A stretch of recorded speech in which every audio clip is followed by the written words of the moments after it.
ナジ編艦水に必要な処置として交渉が続けられた日仏印軍事協定は9月22日両国間に意見の一致を見、かくて翌23日監視省の僻地に駐屯をして延焼ルート遮断に寧実なかりし我が道部隊の精鋭は、この協定に基づき仏印北部国境陳南間を越え平和的進駐を開始しました。琉州、ドンダン、ランソンを結ぶ線は最も有力な延焼ルートの一つでありましたが、今ここに堂々と日照旗をかざす将兵の感激は果たしていかばかりでありましょうか。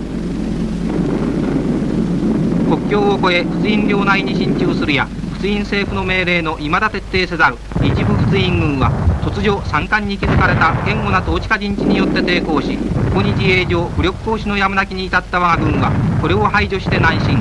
午後2時ごろ、ドンダン付近に差し掛かるや仏印軍の挑戦はいよいよ激しく、ここにおいて我が軍はこれに応戦、瞬く間に付近一帯の陣地を占拠、仏印軍の降伏を入れて堂々ドンダンに進駐しました。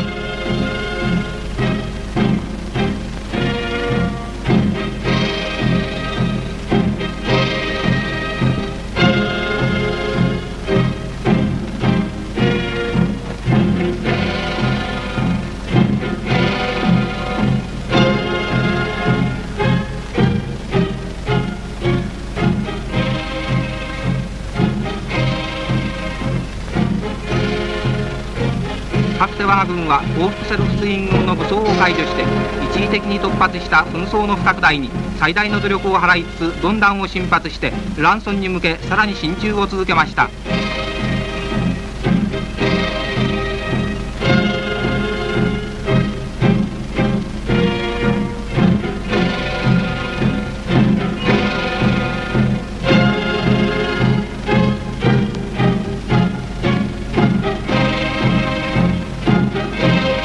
我が平和的進駐を喜ぶ住民は行く道々に歓迎の意を表し、9月26日早くもランソン進駐を終わり、かくてランソン市内に中村部隊感激の閲兵式が行われ、日照旗はさんとして仏印の空に翻りました。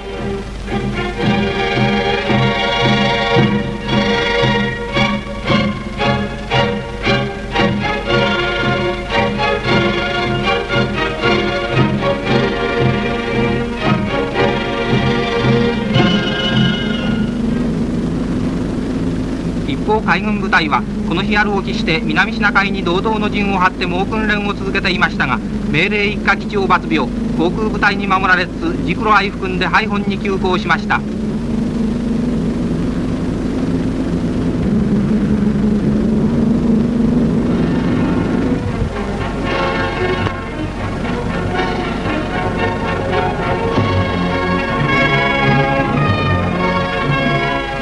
かくて我が猛道が強胆にも廃本をロンソン要塞全面の海上に闘病するや、25日廃本要塞司令官は随員とともに我が方を訪問、仏印監視団委員長西原少将を交えて懇談し、会議は円満のうちに続けられました。